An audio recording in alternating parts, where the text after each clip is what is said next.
Hello and welcome to the new episode of Dakota Boys Talk Movies. We're back and we're talking movies. That's right. The thing we kind of do okay at. We're back at it, man. You know, if you can't be good at one thing, be mediocre at a bunch of things. That's how we live. That's how we roll. I guess that's our brand, folks. That's our brand. Yeah. So, anyway. Yeah, I know it's been a while since we've done this, and yeah, just Been a while. Yep. It's been what do they say now? Been a minute? It's a weird thing to say. People say it. But yeah, we're going to be talking about a new movie that just came out, John Wick 4, which I don't think, have we ever talked, I mean, maybe in passing, but we never really reviewed the other John Wicks, I don't think, on the podcast, have we? I know I've talked about how awesome they all were. I don't know if we ever actually reviewed one. I don't think so. Part of it was that, personally, I couldn't remember if you did. Personally, I was late coming to him. I remember watching the first one at your place one time, and it was probably like, who knows, like a year after it came out or something. Because when did the first one come out? That's the other thing I was trying to remember. Was it 2016? I want to say yes. Something like that. And I feel like, yeah, I saw it like maybe a year or so later and was like, wow, it was kind of, it wasn't a new idea in so many ways, but the way they executed it felt kind of fresh and exciting, which is kind of what kind of set the whole ball rolling on why there's 4 of them now. Yeah, I think people just really connected with the action. Like there was no, obviously there's a plot to these movies, but you basically come for the action. You stay for Keanu Reeves, and yeah, it's pretty incredible because right in that first one, there's no like build up to these. He's been getting beat and just knocked around from the very first. Just the crap beaten out of him. The literal crap. In fact, this movie, he should have been dead multiple times. But then as I was thinking back to like the other 3 movies, it's like, he should have been dead like hundreds of times. You know, I suppose Keanu Reeves is the opposite of Dwayne Johnson in that he's totally willing to watch his character get beat up on screen. Yeah, or Vin Diesel. Yeah. Like, just anyone that's in the Fast movies is like, no, I have to always look pristine and be the winner. And so, yeah, Keanu is not afraid to, you know, take a bullet to the wherever on his body, you know, maybe almost break his back a few times. In one, didn't he dislocate his shoulder, I feel like? Yeah, and the first one he also had like a fever while he was doing the doing the shootout scene in the club. Which I believe was the first scene I believe that had the gun fu that you either love it or hate it at this point. Yeah, and I feel like they, especially by this one, but I would even say the John Wick 3, Chapter 3. That one, why did that one have such a complicated name and all the rest are like, it's like John Wick Chapter 3 Parabellum, but all the rest are just like 1, 2, you know, just. The only thing I have really is like maybe the directors thought that was like a cool title and always wanted to use it. Yeah, maybe. I guess they were just trying something new and seeing if it would take, and yeah, they just realized people came for John Wick, not for anything else. But I would say, though, that what you started to notice in a little bit in 3 and definitely in this movie, though, is that the gun fu wasn't quite as gun fu-y. You know, like he was still, like it was still great. What I'm getting at is they kind of, I think they were like, we got to change this up because we can't have him just like punch shooting right at, you know, like right at point blank over and over again like we did in the first movie.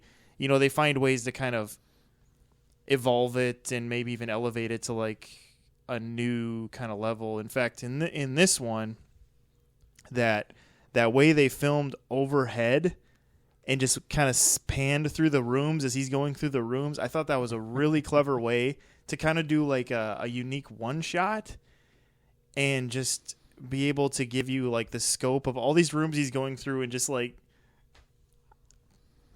dodging things and taking out guys. I mean, there's just, and so that was just kind of another way they elevated. Instead of being like right there with him, right in his face, kind of moving through, they kind of figured out this kind of new way to shoot it. Talking about shooting with the camera to kind of change it up a little bit. Yeah, you got to really give him credit for this one. This one felt more like they really put a lot of thought and were being just really creative when they came up with some of these scenes. There's a scene that's supposed to take place at the Arc de Triomphe, which that in any other movie would have been it. It would have been just a downward slide. John Wick would have caught, our main character would have caught the villain. There would have been like a standoff where he has like a hostage and he would have shot him, and then like the movie would have ended. Yeah, that's true. But this one, no, it's just a little morsel, like here's a crumb of really. Yeah, because really that was almost like I felt like the end of Act 2. Yeah. Like there was still like a whole third act like after that, and it's like, well, that was it. And that's, I guess that's the best way to put this movie is that this one was really kind of like, you could tell they were trying to bring kind of that epic kind of, even though it's like this story of this hitman, it started with him kind of getting revenge, and it's kind of evolved into him just trying to survive because his revenge caused him to basically start crumbling a system that was very delicate, which if you don't know the John Wick movies, this whole system that these hitmen have is hilarious. How they live so strongly by this code is just hilarious. And it's almost like a religion. Like in this one, they basically make it a religion by having Clancy Brown play like a priest, essentially. It was like, what is going on? Yeah, towards the end, he dons some vestments, and I think he's speaking Latin. John Wick has always dabbled in Latin, mostly because Ian McShane always likes to play his role in these movies like he's a Shakespearean actor that's been dropped into an action movie, which cracks me up. Ian McShane nearly always steals the show because I feel like he's always doing Shakespeare in the Park in these movies. He's always just playing it like this British auteur. And then you have Lawrence Fishburne, who's just, he's like, oh, I got another scene. Well, I'm going to chew this up, and it's almost like he's in another movie, but at the same time, it still works. And then it's a perfect role for Keanu Reeves because he barely has to talk. Because every time Keanu talks, it almost pulls you out because he's not very charismatic, but he still works in this role really well. Yeah. So. Well, I think at this point in time, you kind of have to take some lighthearted. You had to bring some lightheartedness into this, yeah. I mean, some things are a little bit weird. Like, I'm gonna bring up this nitpick that's been around since the first beginning. It's like, why does everything, like, no matter what, you just pay it with one of those coins? Yeah, those coins are worth anywhere between $1 and $20 million. Yeah, yeah, but the real nitpick that I have is, where are the cops? All these things are just going on through these cities, and it's like there's no police enforcement ever showing up.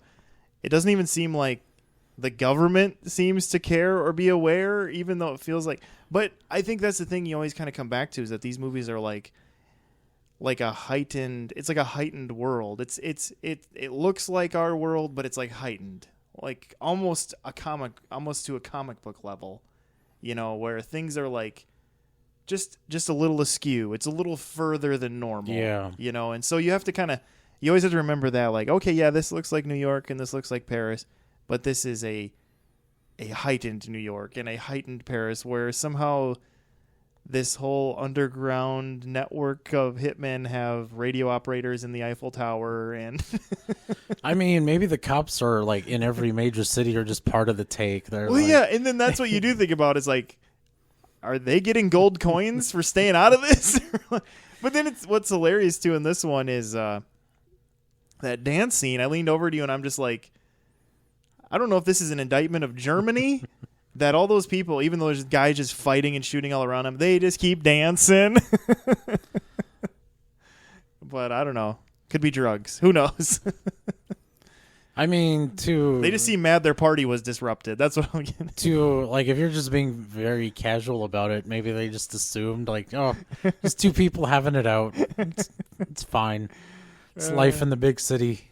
Yeah, life in Berlin. Oh man. Yeah, so I guess my question to you would be: have you seen all of them in theaters? All the John Wicks? Yes, I have. This was the first one I saw in the theater. And I would say it was deserving of that. It was pretty. I mean, I can't. It's hard for me to speak for the other one since I haven't. But this one, it's just like, I don't know, the way they present it on screen. It's weird because, like we said, it's just like kind of a hitman movie. But it just has like this scope that just feels epic in the way it's presented. Yeah, they've. I think every movie they've slowly kind of ratcheted that up a bit. I don't remember who the cinematographer was on this, but they did one fine job. Yeah. There's a bunch of shots where I can't remember his name off the top of my head, but essentially Pennywise, like he's in all these shots where like looks like Bill Skarsgård. Yeah. Marquis. He looks like something out of like an old painting, like the way he sits and like how he's dressed, but he looks like not something from a time long ago, not from now. Yeah. The question with him is, who do you think is better at being a complete and utter jerk? His dad?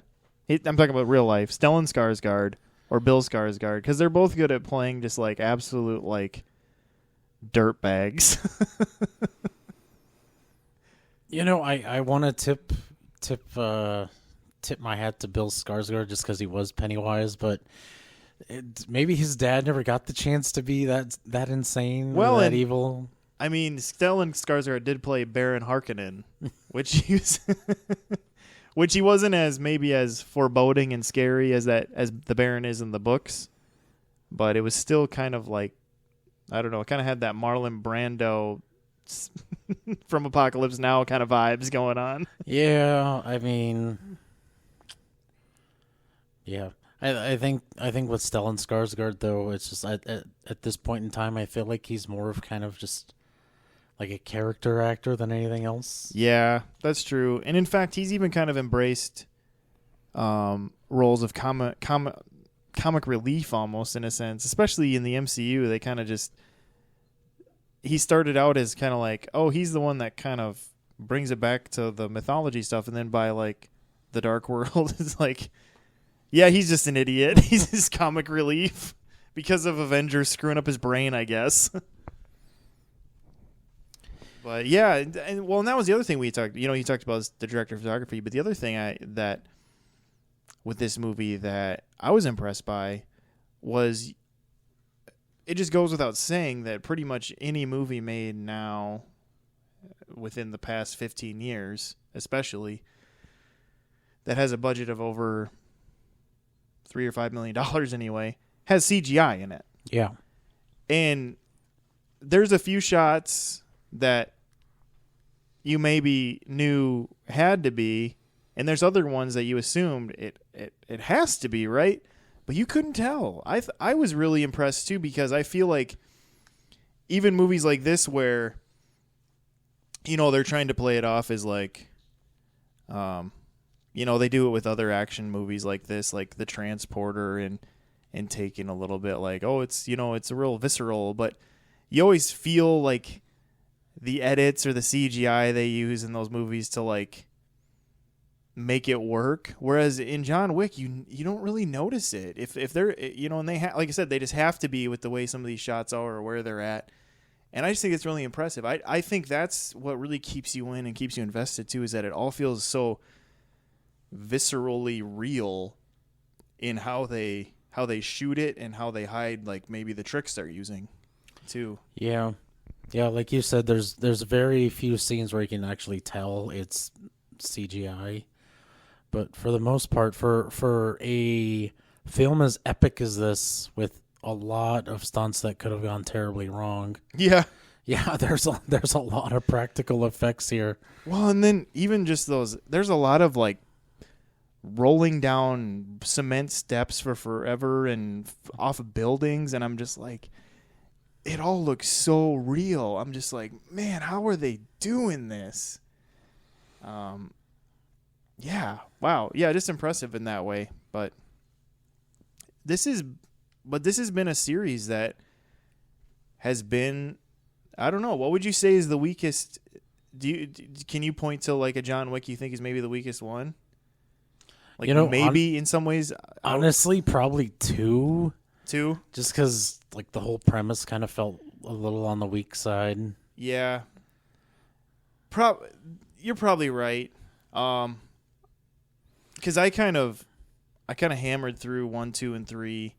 Well, I saw 1, and then a while later, I kind of hammered through them over a couple of days where I watched 1, 2, and 3 pretty close together, and it felt pretty seamless. But yeah, you're probably right. In some ways, 2 is maybe the shakiest because I think, and part of it is I think like they weren't really expecting to make any more, and so I think once they kind of got over that hump of like figuring out the world more, figuring out where John Wick's going to go now that he's not just getting revenge for his dog and his wife and stuff like that, that by 3 they kind of had their hands real tighter on the wheel and were able to kind of build a bigger world with it all too. Yeah.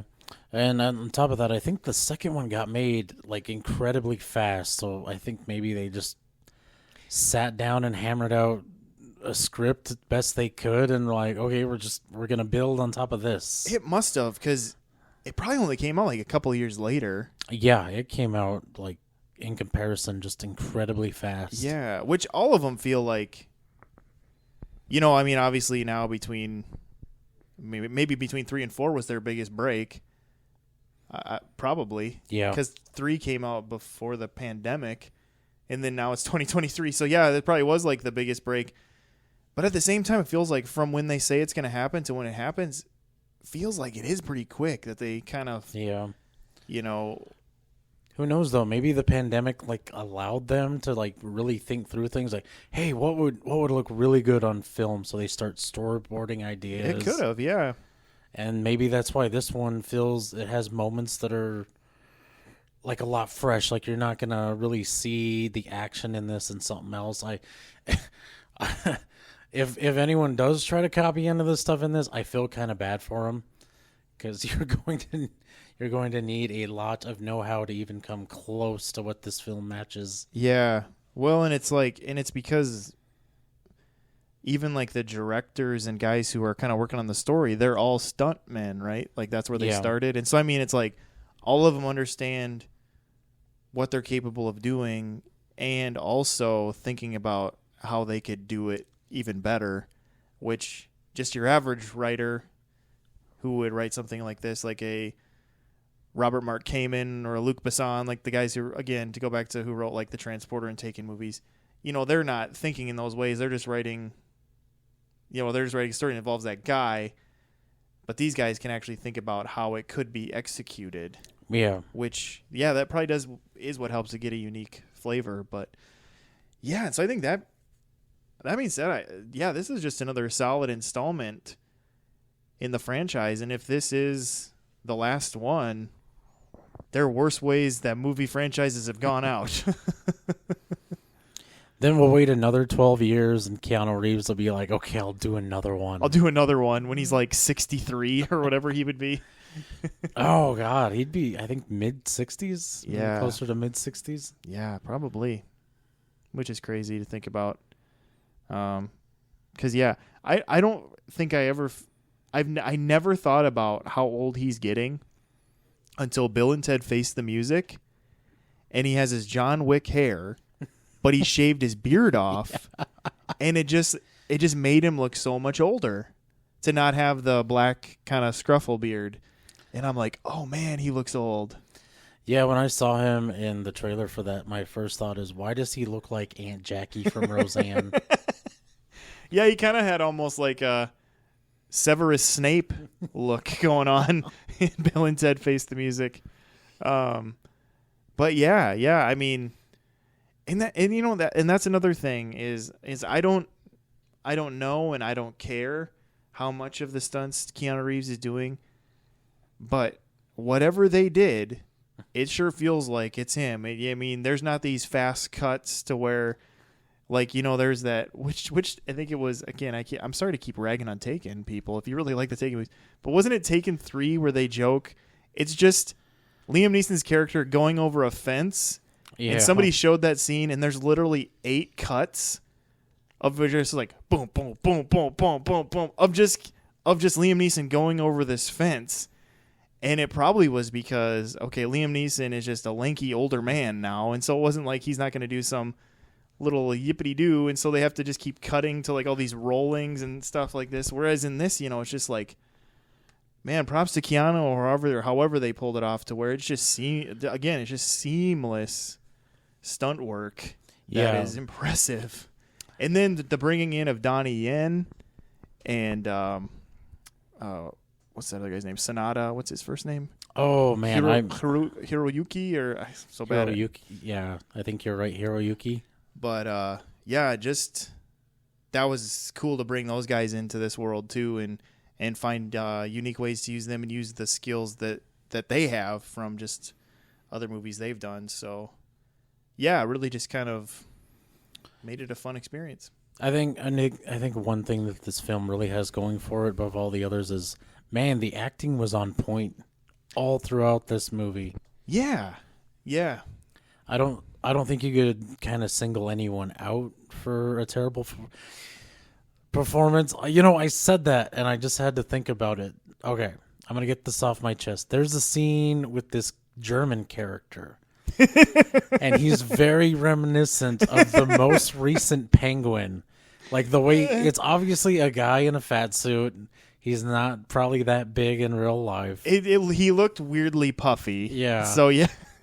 And then plus the kicks he was doing, that looked very unnatural. That one kick, his foot was over his head.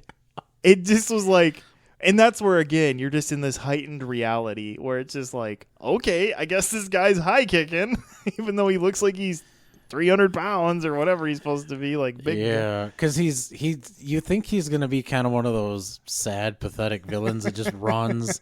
Then John Wick catches up with him and, like, I don't know, just strangles him. Yeah. But very briefly, the tables do turn. But the thing I can't get over is, man, he was so reminiscent of Colin Farrell's Penguin. I almost leaned over to Dakota during the movie and said, is this Colin Farrell again? And then for a second, the way the guy's eyes looked, I'm like, is this Thomas Jane? I thought it was like a secret Thomas Jane cameo. And then very quickly I was like, no, there's no way this is Thomas Jane, just because you could tell the guy just had a different complexion and things like that. And I'm just like, no, it's not Thomas Jane. But yeah, and then when you looked him up, it ended up being some kind of more random dude. Yeah. It wasn't like they were trying to get us where like it's secretly Tom Cruise, like in Tropic Thunder or something. Yeah. But, And I am, any fans of the Warriors out there, okay, there is a nod to the Warriors in this movie, and it was just like the cherry on top of the cake. Like just add a little bit more something sweet onto it. And they even, I don't know if it's the same song that they use in the Warriors, but they use a version of a song from the Warriors in the scene I'm referencing, and it was just great. Loved it. Yeah, it was. But yeah, you're right, and like I said, even these new characters they brought in, just they fit right into the world, and their acting was fit right into everything. And then, it was kind of, well, and I have a little bit of a pass with him just because I liked him. He had a small part in Lost, and then he was one of the main players in the show Fringe. But it was a little bittersweet to see Lance Reddick on the screen, knowing he just died recently in real life, and so that was kind of that was a little jarring to be like, oh god, I just was seeing in the news about his death, and then see him in the movie. But yeah, so he's been good. He's been a really good anchor through the John Wick movies too. Yeah, is Lance Reddick's character of the concierge of the Continental.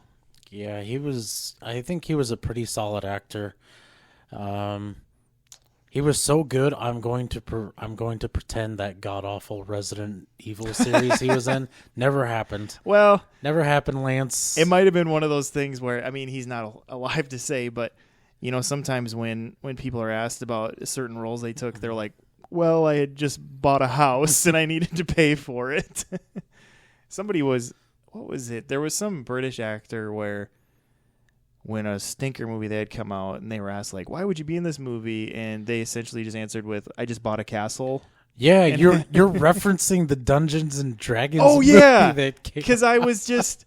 That's right, because I was just listening to a thing about the old Dungeons and Dragons movie, the 2000 one, and Jeremy Irons.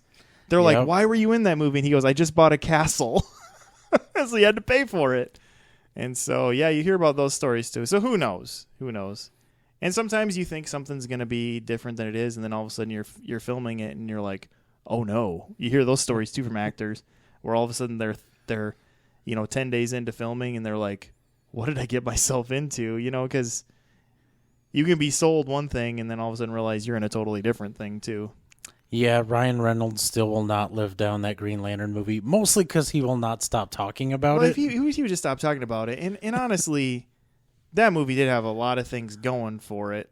And so it's just not everything can be not everything's a knock out of the park. He has he will deride that movie forever. The director of that movie, I don't think has said a word about it. No, he never. Martin Campbell's moved on. He went back to James Bond or something probably. No, I think that movie kind of broke him because I don't think he's done anything big since. Oh, has he not?